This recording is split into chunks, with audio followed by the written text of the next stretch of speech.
আশা করি আমার প্রিয় শিক্ষার্থীরা সকলে অনেক অনেক ভালো আছো এবং আফটার লং টাইম আমরা আরেকটা নতুন চ্যাপ্টার শুরু করতে যাচ্ছি। চ্যাপ্টারের নাম হচ্ছে জ্যাকোবিয়ান।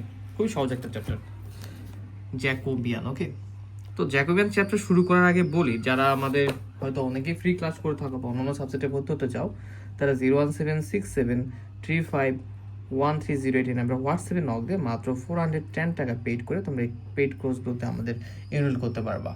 তো এখন প্রথমত বলি যে জ্যাকোবিয়ান চ্যাপ্টারটা কতটা সহজ। এটা খুবই সহজ একটা চ্যাপ্টার, শুধু কিছু সূত্র জানতে হবে। এর পাশাপাশি তোমাকে কিছু নির্ণায়ক বা বিভিন্ন ধরনের যে সূত্রগুলো রয়েছে ত্রিকোণমিতিক থেকে শুরু করে, এই সূত্রগুলো জানলে তুমি কি করতে পারবা, এগুলো খুব সহজে সলভ করতে পারবা। তো ধীরে ধীরে আমরা স্টেপ বাই স্টেপ গত ক্লাসগুলো যত সহজে শিখতে পেরেছো এগুলো সেই সহজে শিখতে পারবা। তো আমাদের তিতাস প্রকাশনীর বইয়ে চ্যাপ্টার নাম্বার হচ্ছে 5A করবো আজকে, জ্যাকোবিয়ান। ওকে, আই হোপ যে তোমরা খুব সুন্দরভাবে বুঝতে পারবা। তো জ্যাকোবিয়ানটা হয়ে থাকে প্রধানত দুই ধরনের। একটা হচ্ছে দুই ফাংশনের, আরেকটা হয়ে থাকে হচ্ছে কত ফাংশনের, তিন ফাংশনের। দেখো, বিগত চ্যাপ্টারগুলো করানোর সময় যে কথাটা আমি বলেছি যে একটা চ্যাপ্টার শেষ না হওয়া পর্যন্ত সেই চ্যাপ্টার তুমি বেসিকটা পরিপূর্ণ ধারণ করতে পারবে না। আমরা স্টেপ বাই স্টেপ আগানোর চেষ্টা করবো এবং যখন যে ম্যাথগুলো করবো, যে আর বেসিক যে যতটুকু প্রয়োজন সে অনুযায়ী তোমরা সেটা খুব ভালোভাবে শিখতে পারবে ইনশাল্লাহ। তো তিন ফাংশনের জ্যাকোবিয়ান। তো জ্যাকোবিয়ান তাহলে কত ধরনের এখানে ফাংশন, যে একটা হচ্ছে দুই ফাংশনের জ্যাকোবিয়ান, আর একটা হচ্ছে তিন ফাংশনের জ্যাকোবিয়ান। এবং আমরা আরেকটা পরবর্তীতে শেখার ট্রাই করবো এন ফাংশন। ধরো যে 2 3 4 5 6 এভাবে এন ফাংশন পর্যন্ত জ্যাকোবিয়ান শিখবো। তো আজকে যেটা শিখবো আমরা শুধু দুইটা টপিক, যে 1 ও 2, দুই ফাংশন জ্যাকোবিয়ান, তিন ফাংশন জ্যাকোবিয়ান। তাই একটু কমেন্ট করে ফেলো তোমাদের ক্লাসগুলো বুঝতে কোনো সমস্যা হয় কিনা। তো দুই ফাংশনের জ্যাকোবিয়ানটা আসলে কি, বই থেকে বর্ণনা দেওয়া আছে, আমরা বই থেকেই দেখার চেষ্টা করি। যদি কোনো ডোমেনে দুইটা ফাংশন রয়েছে, একটা ইউ একটা ভি, ঠিক আছে, এই দুইটা ফাংশনদের প্রত্যেকটা অন্তরীকরণ যদি যোগ্য হয় এবং নিম্নের নির্ণায়ককে এক্স ও ওয়াই সাপেক্ষে ইউভি এর জ্যাকোবিয়ান বলা হবে। ইহা ডেল ইউভি বা ডেল এক্স ওয়াই দ্বারা প্রকাশ করা হয়। তো দেখো বলতেছে কি আসলে, যে ধরো দুই ফাংশনের একটা শিখি, দুই ফাংশনটা শিখলে তিন ফাংশনটা বুঝতে পারবা। বলতেছে যদি দুইটা ফাংশন থাকে, একটা ইউ ফাংশন এক্স ওয়াই, মানে কি এই ফাংশনটা এক্স ওয়াই চলকযুক্ত, আর একটা ভি ফাংশনটাও এক্স ওয়াই চলকযুক্ত, রাইট? এটা তো বুঝতে পারছো। এই এক্স ওয়াই ভিতরে থাকা মানে হচ্ছে এই ফাংশনটা এক্স ওয়াই চলকযুক্ত হবে, মানে ফাংশনের যে সমীকরণটা সেটা এক্স ওয়াই যুক্ত, এবং ভি এর যে ফাংশনটা আমরা একটা আলাদা সেটা হবে, সে সমীকরণটা হবে, আমাদের ফাংশনটা হবে এক্স ওয়াই চলকযুক্ত। ওকে, যদি দুইটা ফাংশন হয় এবং এদেরকে আমরা কি করতে পারবো, অন্তরীকরণ করতে পারবো। আমরা জানি কি ডি বাই ডি এক্স মানে শুধু এক অন্তরীকরণ বোঝায়, ডেল বাই ডেল এক্স মানে হচ্ছে আংশিক অন্তরীকরণ বোঝায়, পূর্ণ অন্তরীকরণ, আংশিক অন্তরীকরণ। তো এদেরকে আমরা এমন দুইটা ফাংশন থাকবে যাদেরকে আমরা প্রথমত অন্তরীকরণ করতে পারবো এবং অন্তরীকরণ যোগ্য হবে। এবং এই যে অন্তরীকরণ যোগ্য অংশটা, এটাকে আমরা কার সাপেক্ষে করবো, দুই ফাংশন যেহেতু এক্স ও ওয়াই এর সাপেক্ষে আমরা করব। এক্স ও ওয়াই এর সাপেক্ষে এইদেরকে ইউ এবং ভি এর আমরা জ্যাকোবিয়ান বলতে পারবো, এবং যাকে আমরা প্রকাশ করবো হবে del U V del X comma Y. তো এইটা হচ্ছে কথা, যে ইউ ভি এর ফাংশনটাকে আমরা এক্স এবং ওয়াই এর সাপেক্ষে যদি আংশিক অন্তরীকরণ করতে পারি, সেটা হচ্ছে আমাদের কি জ্যাকোবিয়ান। এই দুই ফাংশনের জ্যাকোবিয়ানটাকে নির্দেশ করতেছে।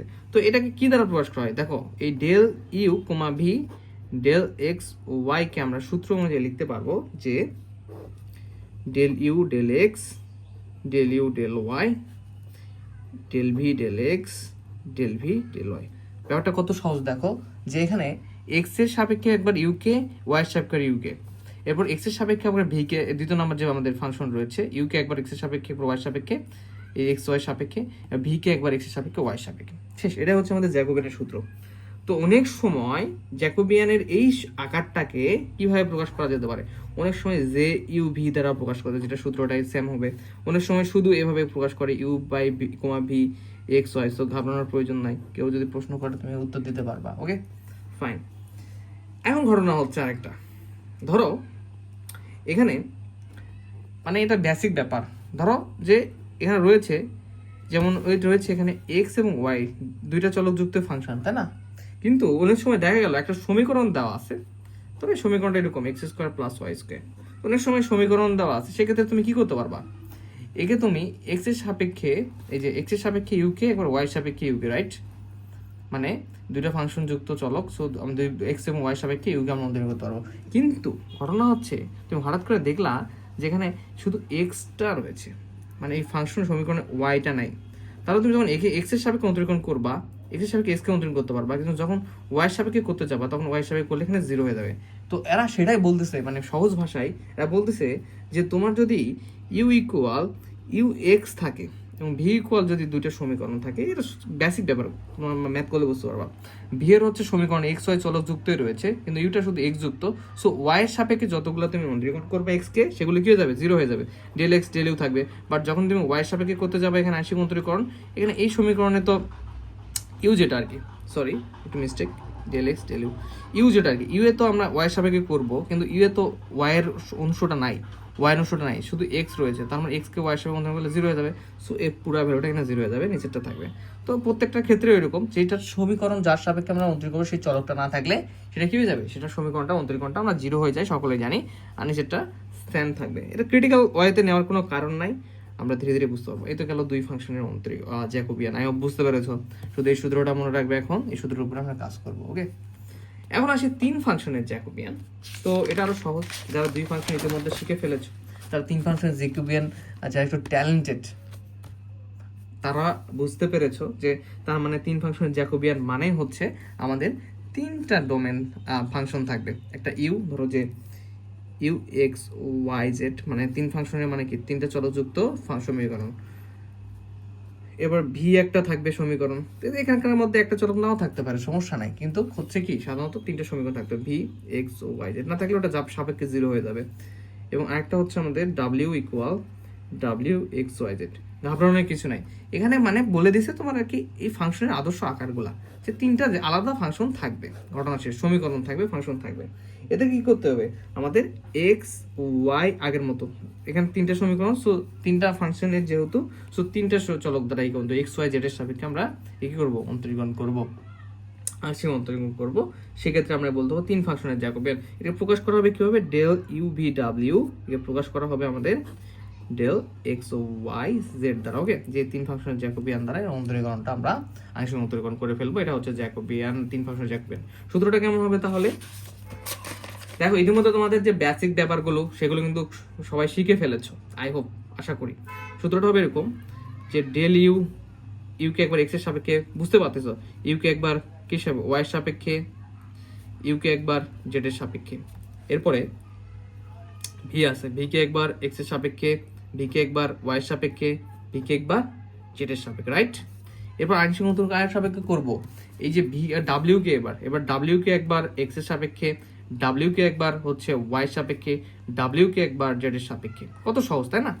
তো এই দুটো যারা মনে রাখতে পারবে তাদের জন্য ম্যাথ করা খুবই সহজ হবে। তাহলে প্রথম ফাংশনে যখন আমরা দুই ফাংশনের জ্যাকোবিয়ান করতেছিলাম তখন আমরা কি ফলো করেছি বা কি লক্ষ্য করেছিলাম, যে যে দুইটা ফাংশন উপরে ছিল তাদেরকে একটা একটা করে নিচের চলক দ্বারা একবার করে আংশিক অন্তরীকরণ। দেখো এই যে del you del x, x এর সাপেক্ষে ইউকে একবার, ওয়াই এর সাপেক্ষে ইউ একবার, এক্স এর সাপেক্ষে ভিকে একবার, ওয়াই এর সাপেক্ষে, দুইটা আমাদের ফাংশনে ছিল, তেমনি এখন তিনটা ফাংশন হয়ে গেছে এবং চলকও তিনটা হয়ে গেছে। তাহলে এক্স এর সাপেক্ষে এই তিনটা চলকের সাপেক্ষে একবার ইউকে এবং ভিকে, তিনটা চলকের সাপেক্ষে ডাব্লিউকে আমরা আংশিক অন্তরীকরণ করবো, তাহলে আমাদের রেজাল্ট চলে আসবে। ওকে, তো ঘটনা হচ্ছে তোমরা একটা জিনিস কি খেয়াল করেছো, যখন দুইটা হচ্ছে তখন দুইটা সমীকরণ ফাংশন হয়ে যাচ্ছে, দুইটা চলকও হয়ে যাচ্ছে সাপেক্ষ আংশিক।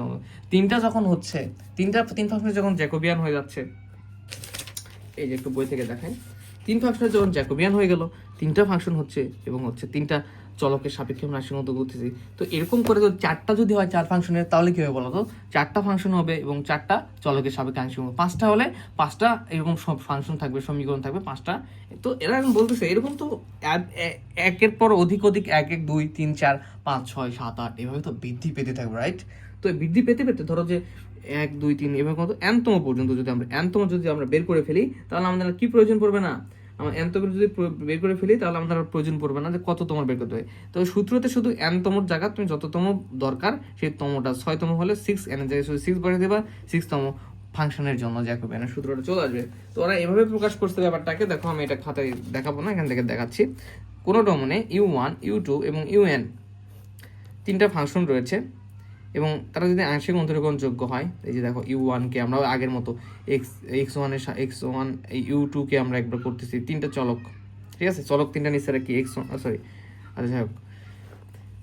তো এরপরে x1 x2 xn এর সাপেক্ষে তিনটা চলক নিয়েছে x1 x2 এবং xn, ঠিক আছে। আমরা এরপরে xy z নিয়েছিলাম, এখানে x1 x2 xn সংখ্যক পর্যন্ত যদি n সংখ্যকের জন্য, তো সবগুলাকে এভাবে যদি আংশিক অন্তরণ করা যায় তাকে বলবো আমরা জ্যাকোবিয়ান বলবো। এবং এখানে উপরে কয়টা ফাংশন u1 u2 un পর্যন্ত, নিচে চলকও থাকবে কতগুলা, অতগুলানি থাকবে u1 x1 x2 xn পর্যন্ত চলক রয়েছে। এইটা হচ্ছে সেই জ্যাকোবিয়ানের n সংখ্যক পর্যন্ত আদর্শ রূপ, ঠিক আছে। এটা মনে রাখো, পরবর্তী যখন আমরা আরো শিখবো nতমের জন্য আমরা বিভিন্ন ম্যাথ করবো তখন আমরা ভালো বুঝতে পারবো। ওকে ফাইন, আই হোপ যে বেসিক যে ব্যাপারগুলো তোমাদের বোঝা দরকার বুঝে ফেলেছো। এন্ড তোমরা এইটুকু অংশগুলো একটু দেখে নিবা, হালকা পাতলাগুলা, যে দুই ফাংশনের জ্যাকোবিয়ান আর কি বলছে, যেগুলো আমি ইতিমধ্যে এক ফাংশনে আলোচনা করেছি। যে তোমার যদি সাপেক্ষে ওই যার সাপেক্ষে আংশিক অন্তরণ করবা সেখানে যদি অন্তর্গ্রহণযোগ্য চলকটা যদি না থাকে সেই সমীকরণে, সেটা অবশ্যই জিরো হয়ে যাবে। যেমন এখানে জিরো করে দিচ্ছে এরা, এখানে ওয়াই জেড নাই, এখানে আবার হচ্ছে জেড নাই, তো এখানে তিনটা আছে থেকে এখানে তিনটা ভ্যালু আছে, যদি ওয়াই না থাকতো ওয়াই জায়গাটা কি হয়ে যেত, আমাদের জিরো হয়ে যেত, রাইট। ওকে ফাইন, এখন আমরা চলে যাব আমাদের কাঙ্ক্ষিত একটা এক্সাম্পল সমাধান করার জন্য। যে এক্সাম্পল সমাধান করার পরে তোমার কাছে খুব সহজ ফিল হবে, অ্যান্ড ধীরে ধীরে আমরা কঠিন এক্সাম্পলগুলো করবো, খুব বেশি ম্যাথ করতে হবে সেটা এমনও না। তো ইনশাল্লাহ আমরা খুব ভালোভাবে শেষ করতে পারবো চ্যাপ্টারটা। তো এক্সাম্পল একে আসলে কি বলতেছে, এক্সাম্পল একে বলতেছে যদি u equal x plus y, v equal x minus y হয়, তবে দেখাও যে del you v x y, মানে কি দুই ফাংশনে আংশিক অন্তরজ। দেখে বুঝতে পেরেছো তো, তাই না? দেখে তো বুঝতে পারছো যেটা দুই ফাংশনে আংশিক অন্তরজ, কেননা এখানে এক্স ওয়াই এর সাপেক্ষে এখানে ইউভি রয়েছে। আমরা একটু আগে শিখলাম দুই ফাংশনের জ্যাকোবিয়ান চলে আসে। তাহলে এখানে ফাংশনও দেওয়া আছে দুইটা, যারা এক্স ওয়াই যুক্ত এবং যাদেরকে আমরা এক্স ওয়াই সাপেক্ষে অন্তরীকরণ করতে পারবো। অন্তরীকরণযোগ্য হতে হবে ফাংশনগুলা। দেখো অন্তরীকরণ, তোমাদের এই অন্তরীকরণ কিন্তু ক্লিয়ার থাকতে হবে, অন্তরীকরণ ক্লিয়ার থাকতে হবে। নির্ণায়ক ম্যাট্রিক্স ব্যাপারগুলা, সাধারণ ত্রিকোণমিতিকের সূত্রগুলো, এগুলা ক্লিয়ার থাকতে হবে, না হলে ম্যাথ করে লাভ নেই। কিছু পরীক্ষায় যাবা, প্রশ্ন কমন পাবা, পরীক্ষার খাতার দিকে কোশ্চেনের দিকে চেয়ে থেকে আবার বের হয়ে চলে আসবে, প্রশ্ন উত্তর করতে পারবে না। তাহলে আমরা এক্সাম্পল 1 সমাধানের দিকে চলে যাই। এক্সাম্পল 1, ওকে। তো বলতেছে কি, যেখানে দেওয়া আছে আমাদের কি কি দেওয়া আছে যে u equal x plus y এবং ভি ইকুয়াল দেওয়া আছে এক্স মাইনাস ওয়াই। ফাইন, খুবই সুন্দর। তো এখন আমাদের কি করতে হবে বলো তো? অতএব এখানে তোমরা সমাধান লিখতে পারো। আমাদের কি করতে হবে? আমাদের যেটা করতে হবে যে del U V del x y, এটা নির্ণয় করতে হবে। এটা কি ফাংশন? দুই ফাংশনের জ্যাকোবিয়ান। এবং তোমার কি দুই ফাংশনের জ্যাকোবিয়ানের সূত্র মনে আছে? মনে করার ট্রাই করো তো। এই যে এক্স এর সাপেক্ষে ইউকে একবার, ওয়াই এর সাপেক্ষে ইউকে একবার, এই বান্দাকে দুইবার দুই চলকের সাপেক্ষে আমরা একবার আংশিক অন্তরজ করবো। নিচে হচ্ছে ভি কে এক্স এর সাপেক্ষে একবার, ভি কে ওয়াই এর সাপেক্ষে একবার। ফাইন, খুবই সুন্দর, তাই না? তো এটা কি বোঝাচ্ছে আসলে? বোঝাচ্ছে যে তোমাকে এক্স এর সাপেক্ষে ইউ যুক্ত ফাংশন যেটা রয়েছে তাকে এবার অন্তরীকরণ করে আংশিক, এবার এক্স এর সাপেক্ষে এখানে ওয়াই এর সাপেক্ষে ইউকে একবার ইউকে অন্তরীকরণ করো, এরপর এক্স এর সাপেক্ষে ভি কে একবার অন্তরীকরণ করো, ওয়াই এর সাপেক্ষে ভি কে। তাহলে আমরা কাজটা করে ফেলি, খুব সহজ সূত্র ফেলালাম এখন। ডেল এক্স, ইউ মানে কি দেওয়া আছে? এক্স প্লাস ওয়াই বসাই দিলাম, ইউ মানে এক্স প্লাস ওয়াই দেওয়া আছে। ডেল ওয়াই, ইউ মানে কি দেওয়া আছে? X plus Y. এক্স এর সাপেক্ষে ভি কে ডেল এক্স, ভি মানে কি এখানে? X minus y. Del y, এখানে ভি মানে কি? ভি মানে এক্স মাইনাস ওয়াই বসাই দাও। বুঝতে কোনো সমস্যা হচ্ছে কি?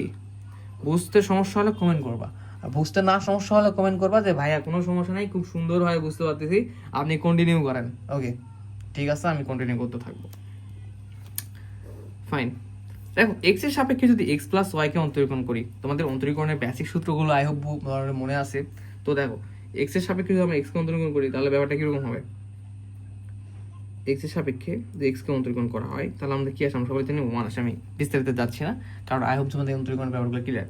কিন্তু যখন এখানে ওয়াই দেখতে পাচ্ছ, ডেল এক্স, এখানে ডেল এক্সটা কি এক্স এর সাথে এবং ওয়াই এর সাথে গুণ অবস্থায় রয়েছে, মানে এক্স এর সাপেক্ষে এই দুইটা পদকে আলাদাভাবে অন্তরীকরণ করতে হবে। তখন ওয়াই কে করবা, তখন কি হবে? এক্স এর সাপেক্ষে ওয়াই একটা ধ্রুবক, যাকে অন্তরীকরণ করলে 0 হয়ে যাবে। তাহলে এই এক্স প্লাস ওয়াই কে যদি আমরা এক্স এর সাপেক্ষে অন্তরীকরণ করি, শুধু কত পাবো? এই যে 1 পাবো। এক্সের সাপেক্ষে একবার, এক্সের সাপেক্ষে ওয়াইকে করলে 0 হয়ে যাচ্ছে, আর শুধু 1 থাকতেছে। তাহলে এখানে আমরা পাবো শুধু 1।